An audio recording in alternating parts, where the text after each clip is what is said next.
जयपुर की चार दीवारी विरासत की पहचान, पर्यटकों की पहली पसंद। और अब इसी चार दीवारी से सामने आया है पार्किंग के नाम पर कथित अवैध वसूली का ऐसा खेल जिसे देखकर आप भी पूछेंगे, अगर पार्किंग का टेंडर खत्म हो चुका था तो फिर किसके आदेश से वसूली हो रही थी? किसके नाम पर वाहन चालकों से पैसे लिए जा रहे थे? किसने छपवाई पार्किंग की रसीदें? कौन लोग इस कथित वसूली के खेल में लगाए गए थे? और सबसे बड़ा सवाल, क्या नगर निगम के जिम्मेदार अधिकारियों को इसकी भनक तक नहीं थी या फिर सब कुछ उनकी आंखों के सामने चल रहा था? NSE9 न्यूज की टीम ने इस पूरी मामले की पड़ताल की। कैमरा पहुंचा पार्किंग तक। हमारे संवाददाता ने खुद वाहन लेकर पार्किंग में प्रवेश किया और जो कुछ कैमरे में कैद हुआ वो नगर निगम की पार्किंग व्यवस्था पर गंभीर सवाल खड़े करता है। देखिए जयपुर पार्किंग का सबसे बड़ा खुलासा।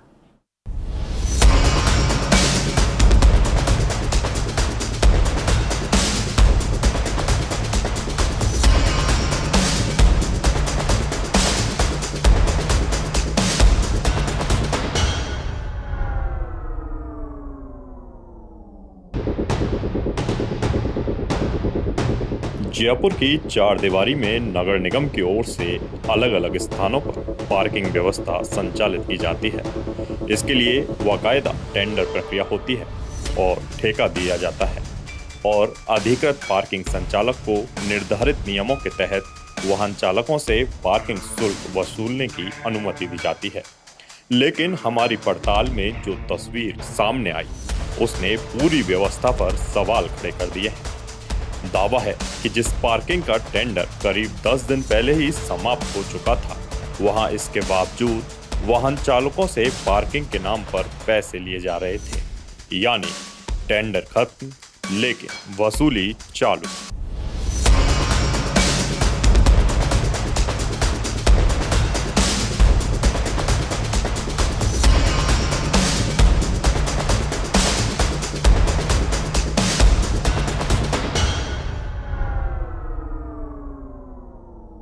अब देखिए हमारी टीम का पहला कदम। हमारे संवाददाता मोहन कसाना खुद अपनी गाड़ी लेकर उस पार्किंग में पहुंचे। कैमरा रिकॉर्ड कर रहा था और जो कुछ वहां हुआ वो पूरा मामला कैमरे में कैद हो गया।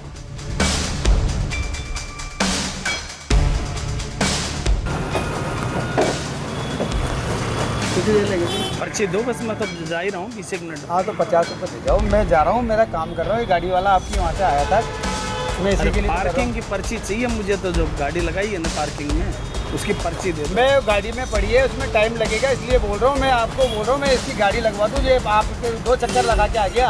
कौन लगा? ये गाड़ी वाला खड़ा। आप तो मेरी गाड़ी की पार्किंग की, मैंने पार्किंग की है ना गाड़ी, उसकी पर्ची दे तो पार्किंग वाला लड़का आगे पर्ची दे देगा आपको। आप कौन? मैं तो गाड़ी निकालता लगाता हूँ, मैं तो ड्राइवर हूँ। अब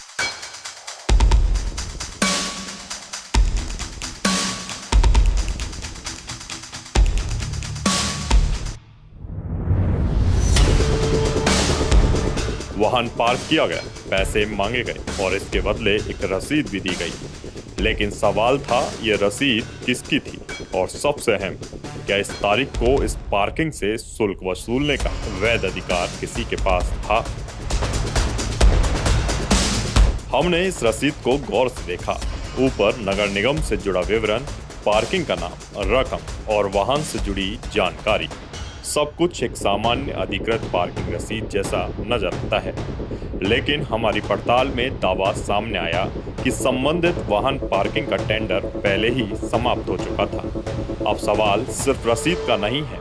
सवाल है, अगर टेंडर खत्म था तो रसीद किस आधार पर काटी जा रही थी? किसने इन्हें छपवाया? किसके कहने पर इस्तेमाल किया जा रहा था? और इस कथित वसूली का पैसा आखिर जा कहां रहा था? अब आते हैं उस वक्त पर जब पार्किंग में मौजूद लोगों को अंदाजा हुआ कि मामला सामान्य नहीं है। कैमरा ऑन था, मीडिया सामने थी और पार्किंग में मौजूद कुछ लोग अचानक वहां से हटने लगे। कुछ लोग मौके से चले गए। कुछ के चेहरे पर घबराहट साफ दिखाई दी।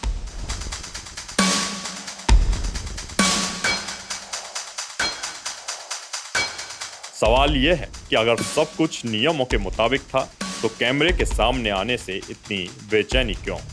क्यों कुछ लोग मौके से हट गए, क्यों बातचीत का अंदाज अचानक बदल गया। चौड़ा रास्ता स्थित जितनी भी जो पार्किंगें थी उनका टेंडर फिलहाल में ख़त्म हो चुका है नगर निगम के द्वारा, लेकिन जो यहाँ कुछ पार्किंग माफिया हैं जो अवैध तरीके से जो पार्किंग है वाहनों की वो यहाँ पर वसूल करते हैं। आज जब हमारी टीम यहाँ पर मौके पर पहुँची तो ऐसे ही कई जो लपके थे वो इस तरीके से जो गाड़ियों को लगा करके और अवैध तरीके से जो पार्किंग थी वो यहाँ पर वसूली जा रही थी। हमने ये पार्किंग की जो रसीदें हैं वो भी हमने यहाँ पर पकड़ी है। इसके अंदर नगर निगम जयपुर किशनपोल जोन द्वारा स्वीकृत समस्त चौड़ा रास्ता पार्किंग के नाम से ये इस तरीके की जो पर्चियाँ थी वो यहाँ पर काट रहे थे। हम जानने की कोशिश करते हैं। भाई साहब, ये पार्किंग किसका, आपका ठेकेदार कौन है? ये डॉक्टर गणेश। डॉक्टर गणेश को आपको पता है ये पार्किंग? आप कांप क्यों रहे हो, इतना घबरा क्यों रहे हो आप? आपने बताया ना कि नाजायज काम चल रहा है और हमें तो रोज बुलाया जा रहा है यहाँ पे काम करने के लिए। आपको पता नहीं है कि जो पार्किंग का टेंडर है ठेकेदार का वो खत्म हो चुका है? बिल्कुल नहीं है सर, अगर होता तो हम घर बैठते ना, यहाँ क्यों आते? अच्छा, रोज की आप कितनी गाड़ियाँ यहाँ से कितनी गाड़ियों की पार्किंग लेकर के जाते हो तकरीबन? अरे पहले इधर आ जाओ, ये मीडिया वाले आए यहाँ पे। अरे हाई फाई हो रहा है मेरे तो ब्लैक पे। ये देखिए,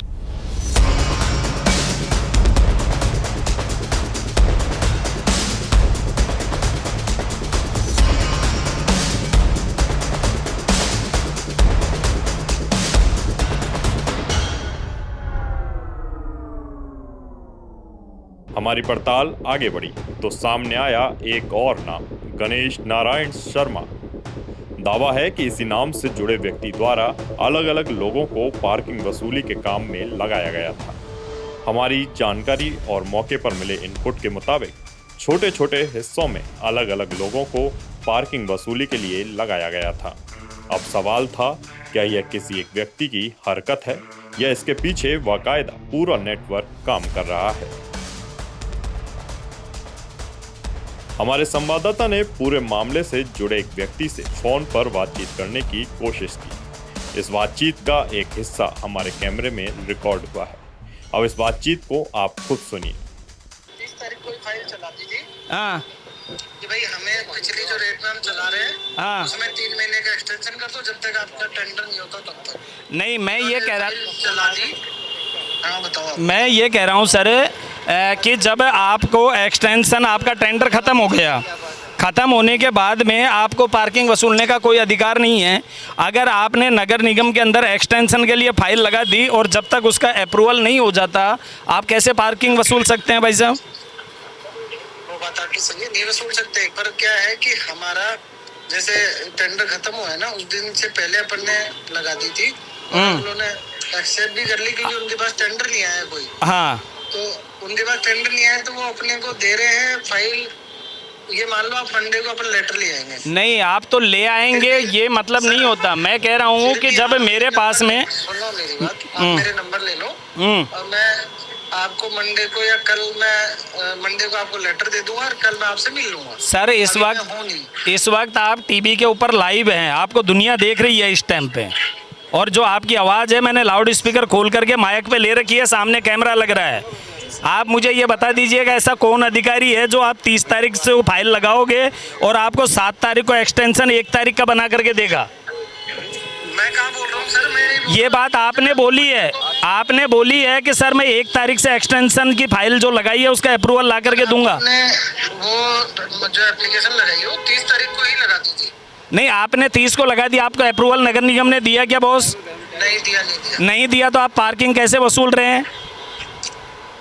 सर बंद करवा देंगे आप बोलोगे तो। नहीं हम क्यों बोलेंगे बंद करवाने के लिए? हमने तो आज हमारे पास में जब शिकायतें पहुंची हैं लोगों की, तब जाकर के हम यहाँ रियलिटी चेक करने के लिए आए हैं। आपने कितने बंदे लगा रखे हैं यहाँ पर?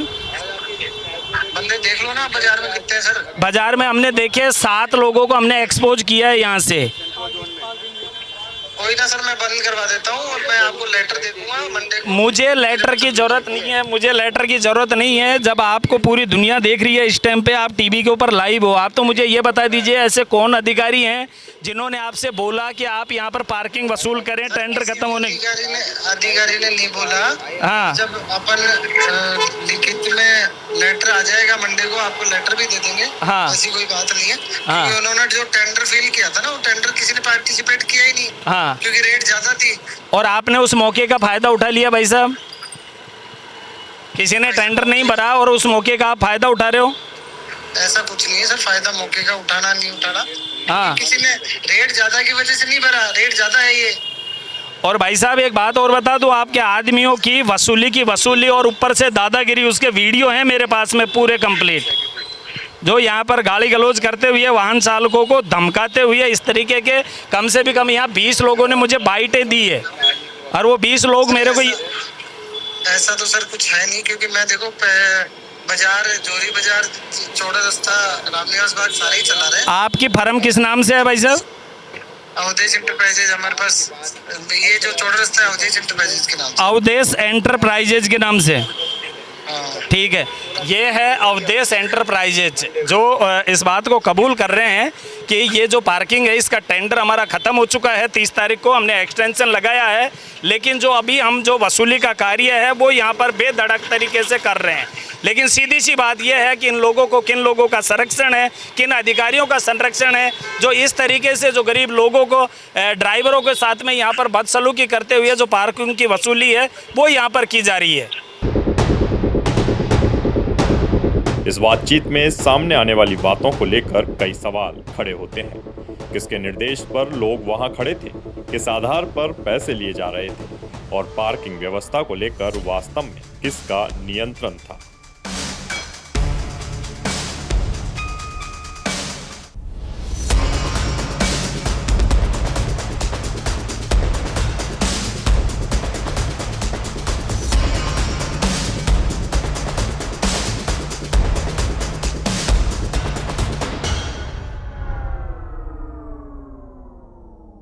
इस पूरे ऑपरेशन की सबसे चौंकाने वाली बात, मौके पर मौजूद कुछ लोगों से बातचीत के दौरान ऐसा लगा कि उन्हें खुद जानकारी नहीं थी कि संबंधित पार्किंग का टेंडर समाप्त हो चुका है।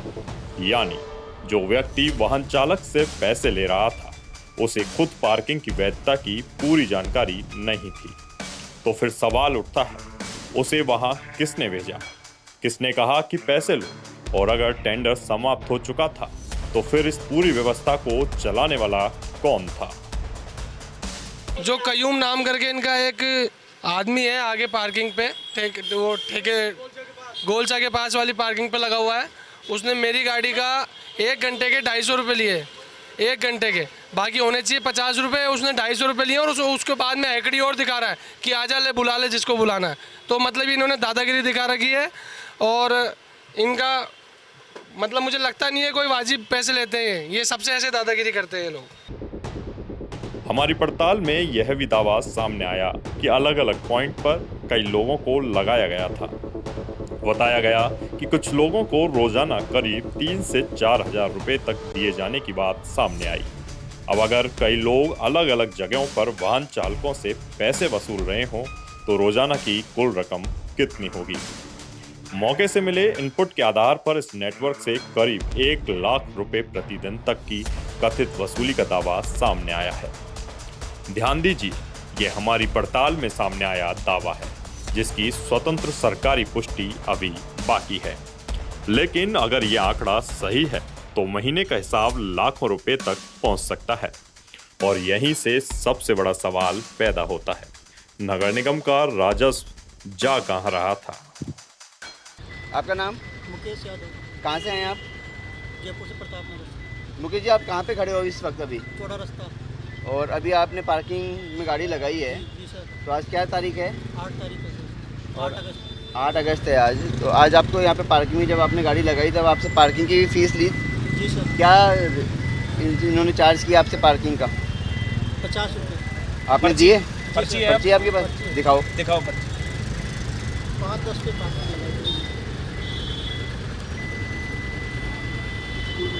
ये पार्किंग आपके अब काम नहीं आएगी? नहीं। लेकिन हमारे बहुत काम आएगी सरकार के पास में, तो ये इसको हम ले रहे हैं। मेरे को तो सर कंपनी लगानी हैं? कंपनी में लगती है सर मेरी पर्ची। ठीक है, तो हम फोटो खींच लेते हैं इसकी। दे दीजिए। जैसे पहले वसूली जाती थी वैसे आज भी वसूली जाती है।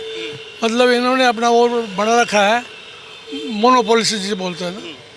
और कई जगह तो जो है वो बड़े दुखी होते हैं पार्किंग वाले, उनको टाइम नहीं, जगह नहीं मिलती पार्किंग की, और तो पैसे तो वसूल जाते ही आते हैं, इसमें तो कोई दो राय नहीं। तो जो वाहन चालक है उनके साथ में अभद्रता की भी शिकायत हमारे पास हम पहुंची है कि देखिए साहब, लड़ाई झगड़े भी होते हैं। ये तो मैंने नहीं देखा, जो बात से होगी वही बताएंगे आप। स्थानीय लोगों ने यह आरोप लगाया कि पार्किंग शुल्क को लेकर कई बार बहस और अभद्रता की स्थिति बनती है। हालांकि इन आरोपों की स्वतंत्र पुष्टि संबंधित विभाग और प्रशासनिक जांच के बाद ही हो सकती है, लेकिन सवाल गंभीर है।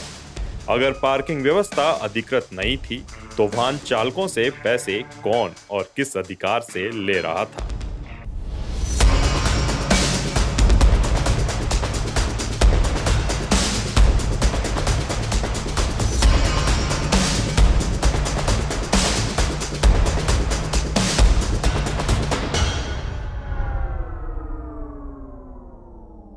अब बात सिर्फ वाहन चालकों से कथित अवैध वसूली की नहीं है। अगर किसी पार्किंग का टेंडर खत्म हो चुका था और उसके बाद भी वहां शुल्क लिया गया तो सवाल नगर निगम के राजस्व का भी है। जो रकम अधिकृत प्रक्रिया के तहत नगर निगम तक पहुंचनी चाहिए, अगर वही रकम किसी निजी व्यक्ति या समूह के पास जा रही हो तो नुकसान किसका है? सीधा जवाब सरकारी खजाने का। और अगर ऐसा लंबे समय तक चलता रहा तो नुकसान छोटी रकम नहीं हो सकता।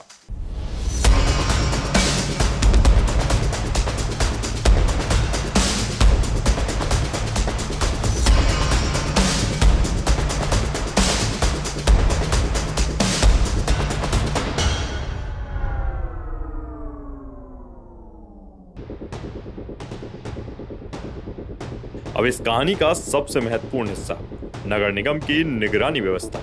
किसी भी अधिकृत पार्किंग में यह पता करना मुश्किल नहीं होना चाहिए कि टेंडर कब शुरू हुआ, कब समाप्त हुआ, किसे ठेका मिला, किसने कितने समय तक वसूली की अनुमति है और किस दर पर शुल्क लिया जाना है। फिर सवाल, टेंडर समाप्त होने के बाद भी कथित वसूली कैसे चलती रही? क्या किसी अधिकारी ने मौके का निरीक्षण किया? क्या पार्किंग की निगरानी हुई? क्या रसीदों की जांच हुई?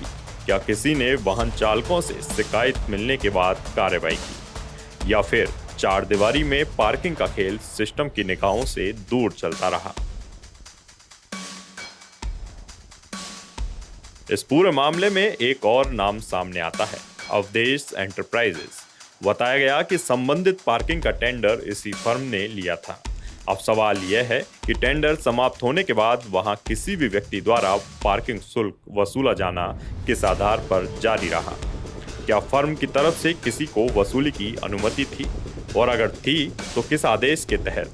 और अगर नहीं थी तो फिर कथित रूप से पैसे कौन वसूल रहा था? इन तमाम सवालों के जवाब संबंधित पक्ष से लिए जाने जरूरी हैं। मामला बढ़ा तो इस पूरे नेटवर्क से जुड़े बताए जा रहे गणेश नारायण शर्मा भी मौके पर पहुंचे। कैमरा लगातार रिकॉर्ड कर रहा था, लेकिन यहां भी कहानी ने नया मोड़ लिया।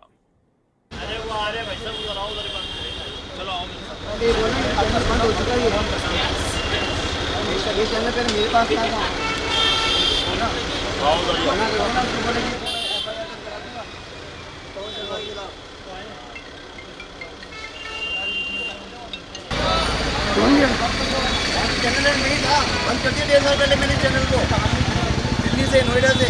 तुम यहाँ रहवासियों की गालियाँ बात करो मेरी पवन शर्मा से। ऐसे कैसे बात करो, जो 1.5 साल पहले बंद करके बाद में मैंने ये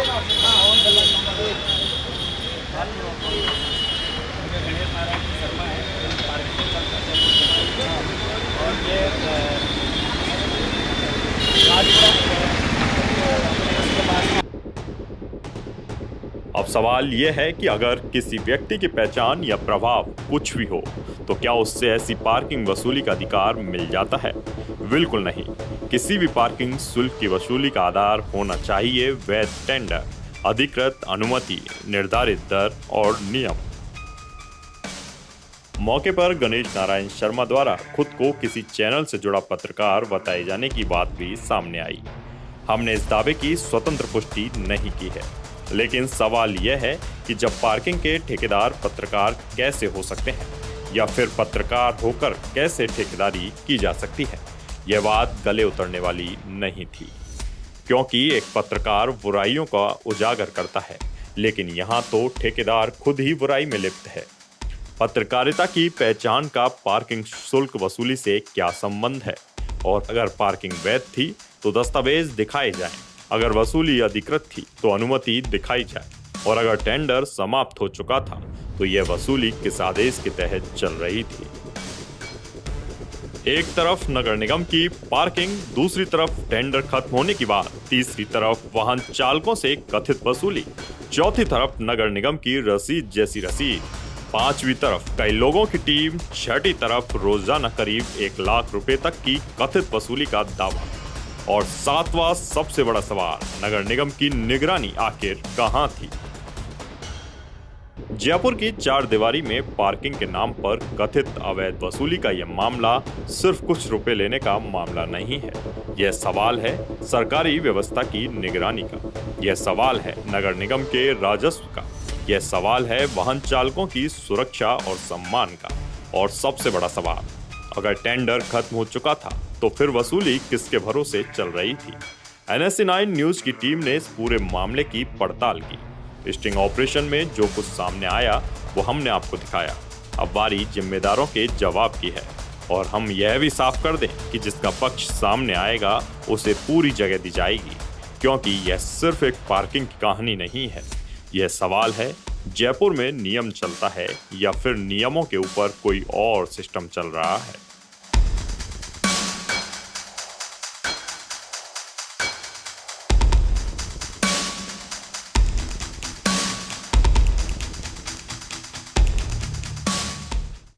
जिस तरीके से जो यहाँ पर जो पार्किंग थी वो यहाँ पर ली जा रही थी, वसूलने वाले को जब हमने इस तरीके से रंगे हाथों जब आकर के यहाँ पर देखा तो इस तरीके से ब्लड प्रेशर का ड्रामा जिस तरीके से चालू हो गया।